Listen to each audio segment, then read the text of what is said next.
이 시간에 우리들에게 주시는 하나님의 말씀은 누가복음 6장 20절에서 26절까지 되겠습니다. 이 계시의 말씀을 제가 봉독할 때 우리 모두 하나님의 음성을 들으시기를 바랍니다.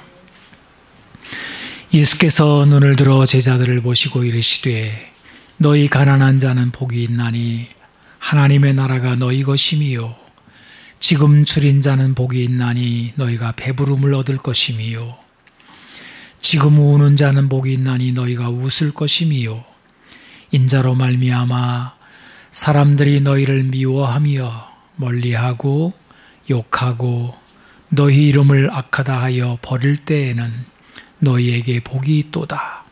그날에 기뻐하고 뛰놀라 하늘에서 너희 상이 큼이라. 그들의 조상들이 선지자들에게 이와 같이 하였느니라. 그러나 화 있을진저 너희 부요한 자여 너희는 너희의 위로를 이미 받았도다. 화 있을진저 너희 지금 배부른 자여 너희는 주리리로다. 화 있을진저 너희 지금 웃는 자여 너희가 애통하며 울리로다. 모든 사람이 너희를 칭찬하면 화가 있도다.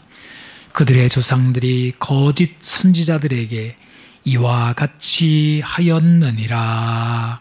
아멘. 오늘은 잠깐 기도 좀 하고 말씀도 함께 나누겠습니다. 주님, 목마른 사슴이 시냇물을 찾듯이 저희들이 주님 앞에 나와 예배하며 말씀을 듣게 되었습니다.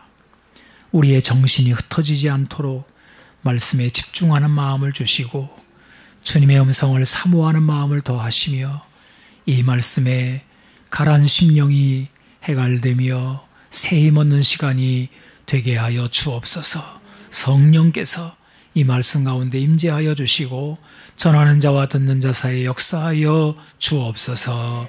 예수님의 이름으로 기도하옵나이다. 아멘. 사람이라면 누구든지 칭찬과 인정을 받고 싶어 합니다. 우리가 어려서 학교 다닐 때 선생님으로부터 받았던 참 잘했어요 도장부터 이제 나이가 들어서 어르신으로서의 인정과 존경을 받는 것을 우리는 당연히 기쁘게 생각합니다.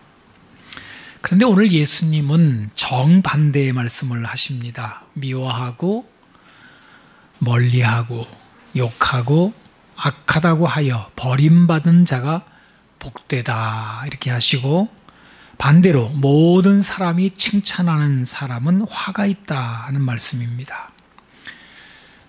언뜻 봐도 잘 이해가 되질 않고 받아들이기 어려운 말씀입니다.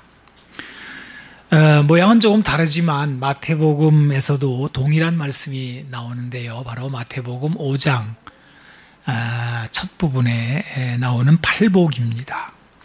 심령이 가난한 자는 복이 있나니 라고 시작을 하면서 욕하고 박해하고 거짓으로 거슬러 모든 악한 말을 할 때에 너희에게 복이 있나니 기뻐하고 즐거워하라 하는 오늘 본문인 누가복음의 말씀과 동일한 말씀으로 맞춰지는데 우리가 알고 있는 팔복이라는 말씀입니다. 여러분이 예수님이 말씀하신 이 팔복이라는 게 얼마나 유명한지 모릅니다. 산상보훈 그러잖아요. 얼마나 보배로운 말씀인지 그 산상보훈의 첫머리에 나오는 말씀입니다.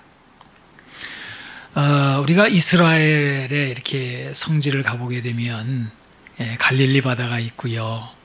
그 갈릴리 바다 한켠에 아주 아름다운 언덕에 그 예배당을 잘 지어놓았어요. 팔각형 모양으로 지어놨어요. 소위 팔복교회라고 하는 예수님이 이 말씀을 하셨다라고 하는 그 장소에 세워진 아름다운 교회입니다. 전 세계 사람들이 이 말씀을 하신 그 예수님의 이 팔복을 생각하고 거기에 그렇게 모여듭니다. 또 이 팔복의 내용들을 보게 되면 굉장히 아름답고 고상하게 시작하지 않습니까? 심령이 가난한 자, 애통하는 자, 온유한 자, 의에 졸이고 목마른 자, 긍휼히 여기는 자, 마음이 청결한 자, 화평케 하는 자, 뭐 이런 사람들이 복이 있다라고 하셔요. 그런데 마지막에 나오는 팔복이 무엇입니까? 바로 박해받는 자, 욕먹는 자, 거짓과 악한 말로 거슬림을 받는 자가 복이 있다라는 말씀이에요. 받아들이기 쉽지 않은 말씀입니다. 더군다나 이 말씀을 하신 다음에 기뻐하고 즐거워하라 하시는데 더 이해가 되지 않습니다. 여러분, 우리가 뭐 평생에 안 먹어본 사람 누가 있습니까? 야단 안 맞아본 사람 누가 있습니까? 누구나 다 욕먹거나 박해를 받거나 거슬림을 받으면 기분이 좋아지는 게 아니라 어떻게 돼요? 나빠지고 우울해지지 않습니까? 그리고 이런 상황이라면 스스로 자신도 이렇게 침하가 돼서 내가 뭐 잘못된 건가? 이런 비참한 마음이 스스로 들 수도 있는데 예수님은 반대로 말씀하세요. 나중에 베드로 사도도 이상하게 여기지 말아라 이런 말씀도 합니다마는 예수님과 동일한 그런 내용이라고 할 수 있습니다. 왜 그런 것일까요? 정말 이 오늘 읽은 말씀이 지고한 그 복, 팔복이라는 말씀입니까? 우리가 이 말씀을 바라보면서 가장 먼저 생각할 것은 바로 예수님이 그런 대우를 받으셨다는 것입니다. 오늘 본문의 앞부분인 누가복음 6장 11절을 보게 되면 사람들이 노기가 가득해서 예수를 어떻게 할까 의논했다는 말씀이 나옵니다.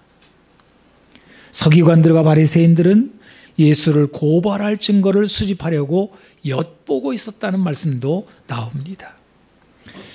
우리가 복음서를 쭉 읽다 보면 예수님은 수시로 이런 상황에 접하셨다는 것도 볼 수 있습니다.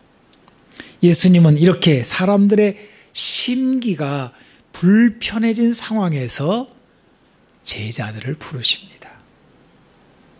밤이 새도록 기도하시고 12명의 사도를 부르셨는데 바로 이 제자들을 보시고 오늘 본문에 보게 되면 보시고 지금 이 복을 말씀하고 있는 것입니다. 이것은 마치 예수님이 자신과 동일하게 욕먹고 버림받고 핍박을 받을 사람들을 밤새 기도하시며 신중하게 선택하여 부르신 것이라는 느낌을 받기에도 충분합니다. 그래서 사도행전에 가게 되면 예수님의 제자들은 예수님이 받으신 것과 동일한 욕과 핍박을 받고 있다라는 것을 사도행전 5장 40절, 41절에 이렇게 기록을 해놓았습니다. 그들이 옳게 여기어 사도들을 불러들여 채찍질하며 예수의 이름으로 말하는 것을 금하고 놓으니 사도들은 그 이름을 위하여 능력받는 일에 합당한 자로 여기심을 기뻐하면서 공회 앞을 떠나니라. 예수님이 부르신 사람들은 욕먹고 버림받고 핍박받는 자리로 부르심을 받은 사람들입니다. 예수님은 이것을 이렇게 말씀하셨습니다. 요한복음 15장 18절에서 21절을 제가 읽어보겠습니다.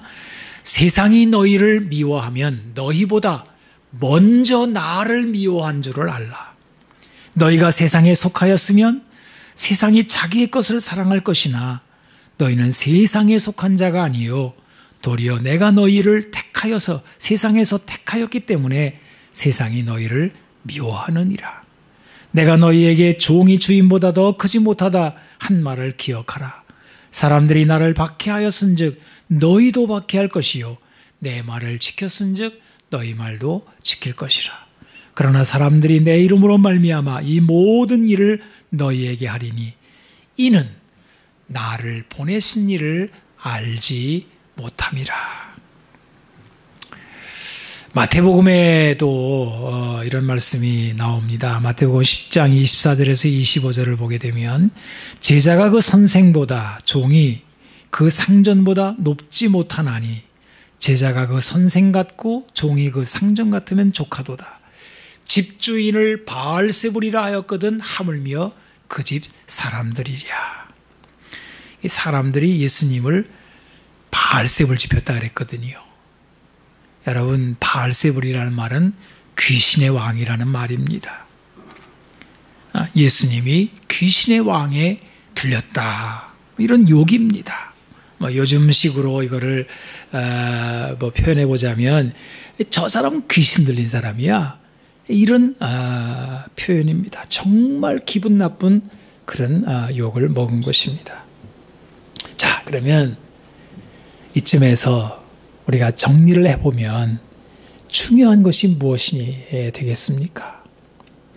예수님이 욕먹고 핍박을 받았을 때 예수님이 무엇을 하셨기에 이런 대우를 받았느냐는 거예요. 그냥 무조건 욕을 먹었다는 건 아니잖아요. 예수님이 시편에 다윗이 쓴 그들이 이유 없이 나를 미워하였다라는 말씀을 인용하신 적이 있습니다. 여러분, 혹시 누구에겐가 이유 없이 미움과 욕을 받고 먹은 적이 있으십니까? 어떤 목사님이 간증한 얘기를 들었는데요. 이분의 어린 시절에 그 아버지가 그렇게 이 아들을 학대하고 때렸다고 그럽니다. 얼마나 혹독하게 아버지가 이 아들을 학대했는지, 그런데 당시에는 도무지 아버지가 자기를 왜 때리는지, 왜 그렇게 미워하는지를 몰랐대요. 그런데 나중에 알고 보니까 그 이유는 이 아들이, 자기가 그 아버지가 자기를 버리고 떠나간 자기 아내를 너무 닮았다는 거예요. 엄마 닮았다는 거죠. 그래서 자기 아들의 얼굴만 봐도, 이 눈만 들여다봐도 네 애미하고 똑같이 생겼어. 그래가지고 그 분노를, 그 마음에서 솟아난 미움을 그렇게 나타내서 아들을 팼다는 거예요. 후에 이 아들이 장성하고 목사가 되고 이제 아버지하고 화해를 하고 지금은 아주 애틋한 관계로 사랑하고 존경하게 되었다는 뒷부분의 이야기도 있습니다만은, 여러분, 이 아들 어린 시절의 상황을 한번 생각해 보세요. 아버지가 자기를 때리는데 왜 때리는지를 모르는 거예요. 뭐 공부를 못해 때리는 것도 아니고 무슨 뭘 잘못해 때린 것도 아니고 그냥 만나기만 하면 때렸다는 말이죠. 그야말로 이유 없이 미움받고 까닭 없이 매를 맞은 것입니다. 하지만 그 내면으로 들어가 보면 그 이유가 나오지 않습니까? 바로 그 아이와 상관없는 자기 아내에 대한 미움이었습니다. 이렇게 이것이 연관이 되어서 미움과 학대가 나온 것입니다. 여러분, 예수님은 말씀하십니다. 세상이 너희를 미워하는 것은 바로 나를 미워하기 때문이다. 그리고 나를 미워하는 까닭은 하나님 아버지를 모르기 때문이다. 그래서 요한복음 16장 3절에 그들이 이런 일을 할 것은 아버지와 나를 알지 못함이라. 그래.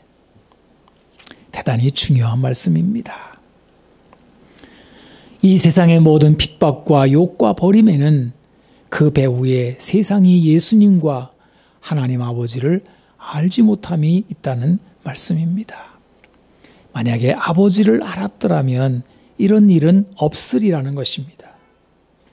예수님은 아버지를 알지 못하는 세상에 대한 말씀을 반복하여 여러 번 언급하셨습니다. 이 내용은 지금 여기서 말씀을 듣고 있는 우리들에게도 대단히 중요한 말씀입니다. 왜냐하면 만약에 우리가 욕을 먹고 핍박을 받고 버림을 받는 불의한 일들이 팔복이 되는 것은 바로 여기에 걸려있는 이야기이기 때문에 그렇습니다. 이 세상의 모든 욕먹는 일, 버림받는 일, 핍박받는 일이 다 정당한 것이 아니라, 다 복이 되는 것이 아니라 하는 말씀이지요. 그래서 사도 베드로는 고난에 대한 이야기를 이 베드로서에서 많이 다루고 있는데 세 가지로 구분하지 않습니까? 이게 욕먹고 환난당하고 고난당하는 게 다 똑같은 게 아니다. 세 가지가 있다. 첫째, 죄가 있어 매를 맞는 게 있다. 여러분, 이건 지금 아무 상관도 없지요. 우리가 죄 짓고 만약에 누가 욕먹는다고 한다면 거기다 대고 무슨 하나님 얘기를 하겠으며 거기다 대고 무슨 정당한 얘기를 하겠습니까? 그건 아니죠. 그죠? 그 다음에 두 번째로는 부당하게 받는 고난이 있다 그래요. 옛날 성경에는 애매하게라고 번역을 했습니다마는 근데 이런 경우에도 하나님을 생각하고 슬픔을 참으면 아름답다라고 말씀을 하십니다. 그리고 이제 세 번째, 선을 행함으로 받는 고난을 이야기를 해요. 바로 이 세 번째가 오늘 우리가 생각하려는 부분입니다. 사도 베드로는 바로 이를 위하여 선을 행함으로 받는 고난을 그 때문에 우리가 부르심을 받았다라고 말을 합니다. 예수님은 자신이 받은 욕을 위하여 밤새 기도하시고 12제자를 부르셨습니다. 지금도 우리가 예수님을 따르는 것은 바로 예수님이 행하신 일을 위한 것이 아니겠습니까? 그러므로 팔복에 나오는 욕먹고 버림받고 핍박받는 것이 복이 되는 것은 다름 아닌 예수님이 행하신 일 때문이라는 것입니다. 그래서 예수님은 명백하게 말씀하셨죠. 의를 위하여 박해를 받는 자는 복이 있다. 나로 말미암아 너희를 욕하고 박해하고 거짓으로 거슬러 너희를 거슬러 모든 악한 말을 할 때 복이 있다. 인자로 말미암아, 인자라고 하는 예수님 말하는 것이거든요. 사람들이 너희를 미워하면 복이 있도다 라고 전부 다 이 복을 예수님께로 걸어놓았습니다. 여러분, 포커스가 중요하지 않습니까? 만약에 누군가가 욕먹고 박해를 받고 따돌림을 당한다고 해서 다 팔복이 되느냐 하면 그거는 아니라는 말씀입니다. 반드시 예수님 때문에 당하는 것이라야 그게 팔복이 된다는 것입니다. 안타까운 것은 토론은 자기 의를 위해 혹은 이 세상의 이념이나 정치 이데올로기 때문에 욕을 먹으면서 이 고생을 복으로 착각할 수 있다는 것입니다. 사도 바울은 나중에 자신의 경험에 비추어서 가시채를 뒷발질하는 미련한 당나귀 같은 고생으로 묘사하기도 하였습니다. 여러분, 반드시 예수님 때문이어야 합니다. 반드시 하나님 아버지 하시는 일 때문이어야 합니다. 그리하여 우리가 욕먹고 버림받고 핍박받는 것으로 인하여 나는 하나님께 속하였구나. 나는 예수님과 같은 편이구나 하는 이게 복이 되는 것입니다. 자, 그러면 이제 우리가 본격적으로 그럼 예수님은 언제부터 욕을 먹기 시작하셨을까? 언제 핍박을 받기 시작했을까? 언제 목숨의 위협을 받을 정도로 미움을 받기 시작한 사건이 무엇일까를 성경에서 찾아보겠습니다. 바로 누가복음 4장에 나오는 사건입니다. 얘기는 이렇습니다. 예수님이 고향을 가셨는데요. 이미 그때는 예수님이 벌써 유명하게 되셨어요. 고향 사람들이 자기 고향 사람이 유명하게 돼서 고향으로 돌아온다 그러니까 얼마나 기대가 컸겠습니까? 그런데 그들을 앞에 놓고 예수님이 이런 말씀을 하시는 거예요. 성령님이 오셔서 가난한 자, 보로된 자, 눈먼 자, 눌린 자에게 은혜를 주신다 그러는 거예요. 이걸 선포하신 거예요. 그야말로 복음을 선포하셨습니다. 여러분, 우리가 알다시피 복음이란 인간의 행위로 구원받는 것이 아니라 하나님의 은혜로 구원을 받는다는 게 복음입니다. 그죠? 이게 성경 전체가 이야기하는 거 아닙니까? 사람이 자기 힘으로, 자기 의로 뭘 잃어버리는 것이 구원이 아니라 사람은 불가능하다는 거예요. 하나님의 은혜로 하나님께서 구원하신다는 거예요. 이것이 의입니다. 이 의는 인간의 노력이나 행위나 공로를 인정하지 않습니다. 특히 여기서 문제가 되는 것은 기득권층입니다. 이 세상에 존재하는 모든 권세와 부와 제도를 인정을 안 합니다.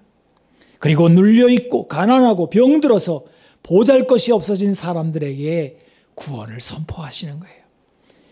이것이 하나님이 어떤 분이시라는 것을 나타내 보여준다는 것입니다. 바로 하나님께서 하신 이 은혜의 사건, 이거를 예수님이 선포하신 거예요. 자, 여러분, 그러면은 대환영을 해야 되지 않습니까? 이 말씀을 듣는 사람들이 아멘, 아멘, 와, 은혜로운 말씀이야, 뭐 이래야 되지 않습니까? 그런데 고향 사람들이 화가 났대요. 누가복음 4장 28절 29절을 읽어보겠습니다. 우리 같이 한번 읽어볼까요? 자, 자, 시작. 회당에 있는 자들이 이것을 듣고 더 크게 화가 나서 일어나 동네 밖으로 쫓아내어 그 동네가 건설된 산 낭떠러지로 끌고 가서 밀쳐 떨어뜨리고자 하되.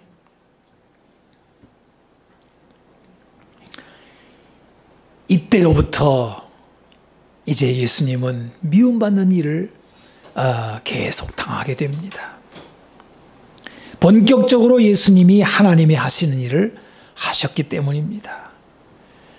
두드러진 것은 안식일에 병을 고쳤다는 거예요. 바리새인들이 이것 때문에 미워 죽으려고 그럽니다. 속된 말로 도끼 눈을 뜨고 예수님을 막 미워합니다. 노기가 가득하고 죽이려는 의논을 했다고 그래요. 예수님이 죽은 나사로를 살렸을 때 대제사장은 예수는 죽어야 한다라고 말했고, 이 날부터 예수를 죽이려는 모의가 본격적으로 시작되었다라고 성경은 증언하고 있습니다. 한 번은 예수님이 율법학자의 가식을 드러내셨어요. 그 주 내용은 여러 가지를 말씀하셨지만은 너희들이 신앙생활은 가짜다라는 거예요. 그래서 그 안에는 참된 구원의 능력이 없다라고 갈파하십니다. 그랬더니 난리가 났죠. 누가복음 11장 53절에서 54절에 보게 되면 거기서 나오실 때 서기관과 바리새인들이 거세게 달려들어 여러 가지 일을 따져 묻고 그 입에서 나오는 말을 책잡고자 하여 노리고 있더라. 여러분, 이런 상황에서 예수님은 이렇게 말씀을 하십니다. 요한복음 7장 7절입니다. 아주 귀한 말씀입니다. 세상이 너희를 미워하지 아니하되 나를 미워하나니 이는 내가 세상의 일들을 악하다고 증언함이라. 예수님이 미움을 받는 일에 대한 요약입니다. 세상의 일들은 악하다.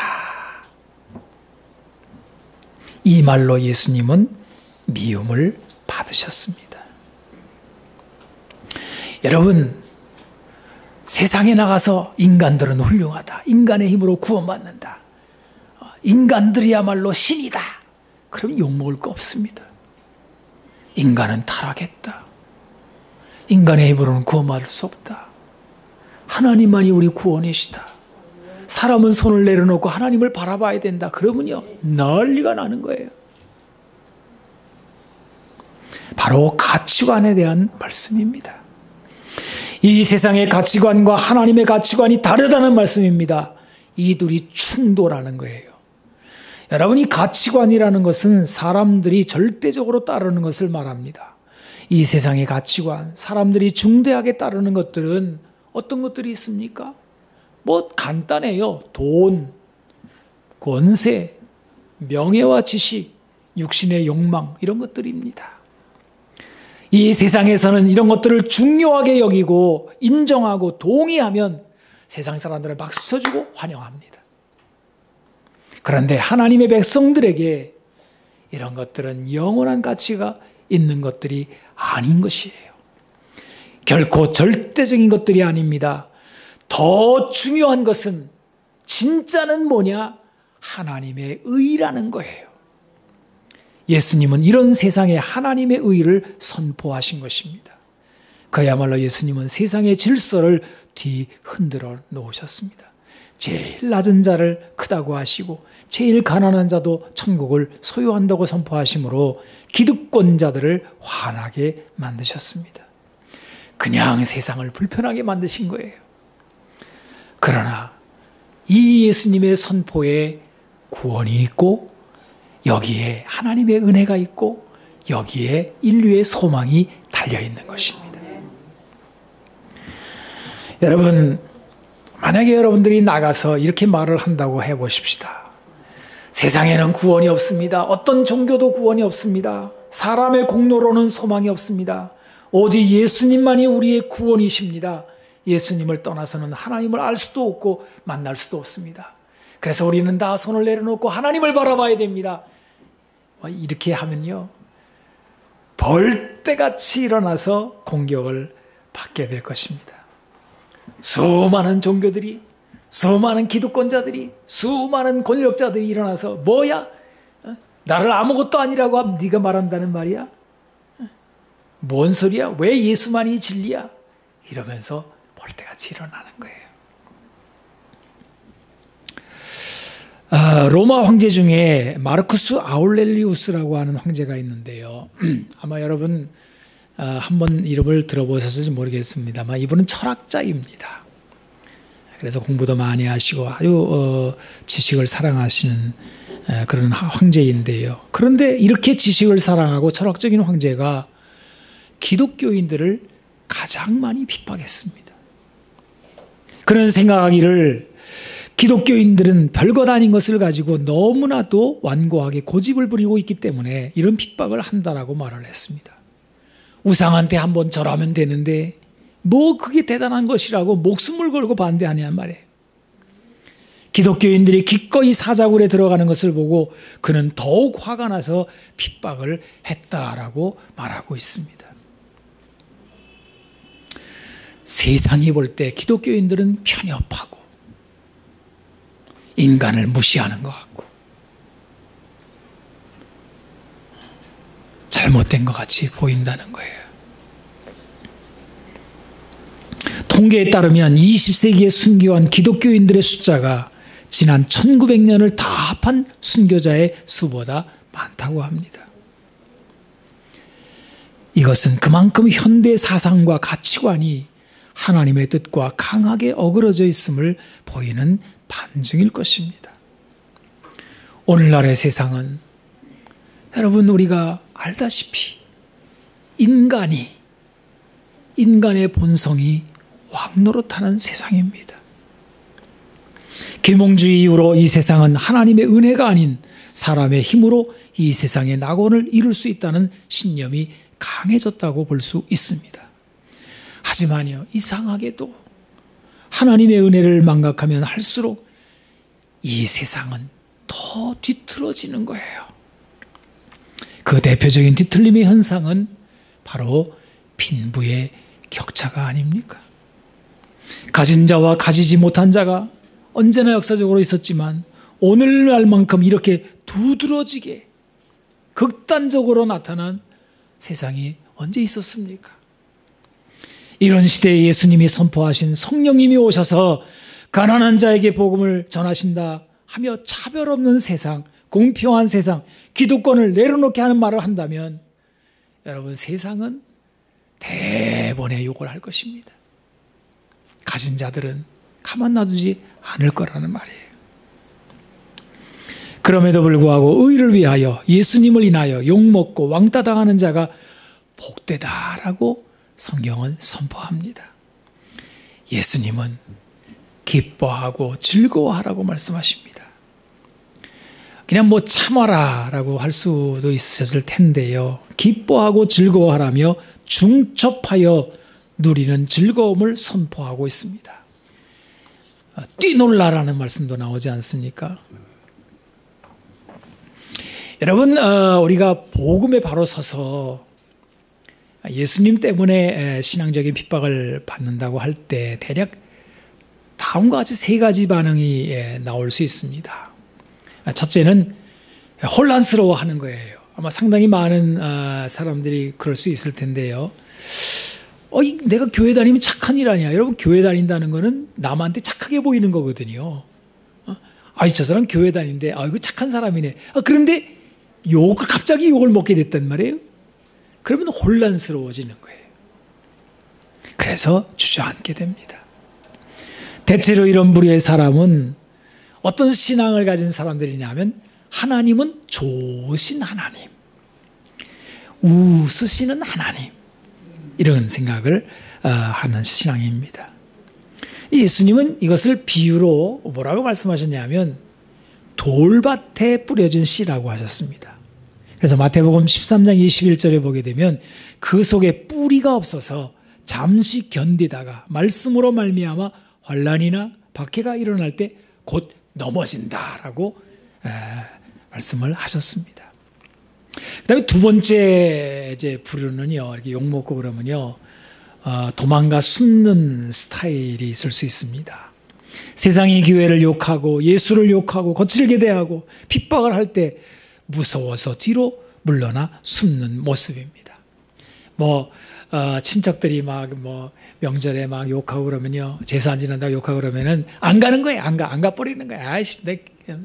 온갖 핑계를 대더라도 안 가네요. 올해같이 코로나 때문에 안 모인다 그러면 할렐루야가 되는 겁니다. 세상을 등지고 친척들을 외면하고 그저 죽지 못해서 하는 의기소침하는 형이 될 수 있습니다.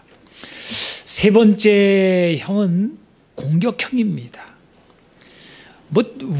우리가 숫자가 얼마나 많은지 알아? 기독교인이 세상에 얼마나 많은지 알아? 우리도 세력이 있단 말이야. 이러면서 노골적으로 불쾌한 감정을 드러내며 적대시하는 거예요. 세상을 미워하고 하나님의 심판을 구하며 우리를 욕하는 저들이 망하거나 죽기를 바라는 마음이 있어 같이 욕하는 것입니다. 여러분, 이거는 아니라는 것을 성경이 누차 이야기하지 않습니까? 우리 주님이 그렇게 안 하셨다는 거예요. 그래서 베드로전서 2장 22절에서 23절을 보게 되면 그는 죄를 범하지 아니하시고, 예수님을 말하는 거죠. 그 입에 거짓도 없으시고 욕을 당하시되 맞대어 욕하지 아니하시고 고난을 당하시되 위협하지 아니하시고 오직 공의로 심판하시는 이에게 부탁하셨다. 하나님이 계시니까 괜찮아. 이게 의를 위하여 핍박을 당하는 것입니다.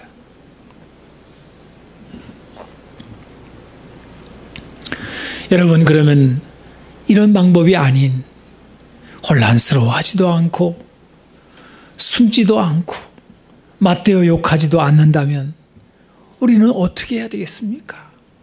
주님은 한 가지만을 말씀하셨어요. 기뻐하고 즐거워하라는 것입니다. 여러분, 그냥 기뻐하고 즐거워하라는 게 아니에요. 두 가지 이유를 주셨어요. 하나는 하늘에서 상이 크다는 것입니다. 그리고 또 하나는 선지자들이 이런 대우를 받았다는 것입니다. 여기 선지자들이라고 하는 말은 우리 신앙의 선배들을 다 말하는 것이에요. 여러분, 우리 믿음의 선배들 중에서 하나님 때문에 욕먹지 않은 사람이 하나라도 있느냐 말이에요. 없더라는 거예요.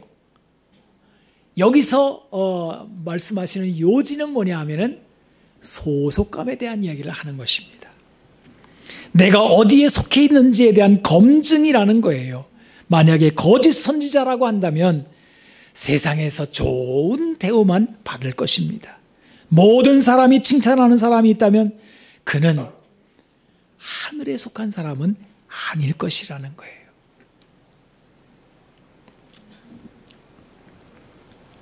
그래서 우리는 내가 예수님 때문에 욕먹는 거 보니까 난 하나님 편이네. 정말 예수님과 함께하고 있구나 하는 그 소속감을 확인할 수 있다는 거예요. 오늘날 20세기에 우리 대한민국의 우리 교인들이 사실 오랜 세월 동안 우리가 욕먹지 않는 칭찬만 받는 그런 데 익숙한 그런 풍토를 살았습니다. 교회 다닌다 그러면 좋은 평판, 또 좋은 사람, 이런 인상들을 많이 주려고 뭐 나쁘지 않죠. 그러나 여러분, 성경에서 말합니다. 예수님 때문에 세상은 우리를 욕할 수 있다는 거예요. 야고보서 4장 4절은 이렇게 말합니다. 가늠한 여인들아, 세상과 벗된 것이 하나님과 원수됨을 알지 못하느냐. 그런즉 누구든지 세상과 벗이 되고자 하는 자는 스스로 하나님과 원수되는 것이니라. 그리고 요한일서 2장 15절에서 17절은 이렇게 말씀하고 있습니다. 이 세상이나 세상에 있는 것들을 사랑하지 말라. 누구든지 세상을 사랑하면 아버지 사랑이 그 안에 있지 아니하니. 이는 세상에 있는 모든 것이 육신의 정욕과 안목의 정욕과 이생의 자랑이니 다 아버지께로부터 온 것이 아니요 세상으로부터 온 것이라. 이 세상도 그 정욕도 지나가되 오직 하나님의 뜻을 행하는 자는 영원히 거하느니라. 그래서 우리가 기뻐하는 거예요. 여러분, 오늘 아주 정말 오래간만에 우리가 예배당에 이렇게 모여서 같이 얼굴을 맞대고 예배를 드리게 되었는데 얼마나 감사한지 몰라요. 왜요? 우리가 지금 하나님께 속해 있거든요. 하나님 백성들이거든요. 좋은 일들만 있었던 건 아니지요. 우리가 알다시피 때로는 욕도 들려오고 비난도 들려오고 어려운 일들이 얼마나 혼란스러운 일들이 많았습니까? 그런데 거꾸로 검증해 봅시다. 그런데 우리 마음에 기쁨이 없고 우리 마음에 평안이 없다고 한다면 내가 뭐 때문에 욕먹고 뭐 때문에 내가 이렇게 혼란스러운 세상을 살았느냐 하는 것을 생각해 볼 필요가 있다는 거예요. 진짜 하나님께 속했다고 한다면 우리 마음에 진정한 기쁨이 얼굴로 나타날 것입니다. 그리고 다른 사람들을 평안으로 대하게 될 것입니다. 왜요? 우리는 하나님께 속한 사람들이기 때문입니다. 기도하겠습니다. 주님, 감사합니다. 예수님이 당하신 그 욕과 그 모든 모욕을 우리가 어찌 당하지 않겠습니까? 주님, 좋을 때도 있었지만 어려운 때도 있음을 저희들이 받아들이며 우리 하나님을 바라보고 주님의 은혜 가운데 살게 하여 주옵소서. 주님, 세상의 가치관과 정면으로 충돌할 때가 여러 번 있었습니다. 그럴 때마다 세상과 짝하지 않게 하여 주시고 주님의 의를 바라보는 저희들이 되게 하여 주옵소서. 오 주님, 그러나 우리는 연약한 인생들입니다. 우리가 하나님 욕먹고 핍박받을 때 상한 마음들이 있음을 고백합니다. 성령이여 우리 마음 만져주시고 우리 마음의 모든 미움과 증오와 또 거친 마음들을 다스려 주시고 싸매 주시고 치료하여 주시옵소서. 그리하여 하나님 백성으로서의 기쁨을 잃지 아니하도록 주여 도와 주옵소서. 한 주간 동안도 주님 의탁합니다. 어디에 있든지 하늘의 기쁨이 우리 안에 사라지지 아니하도록 우리를 도와 주시옵소서. 예수님의 이름으로 기도하옵나이다. 아멘. 아멘.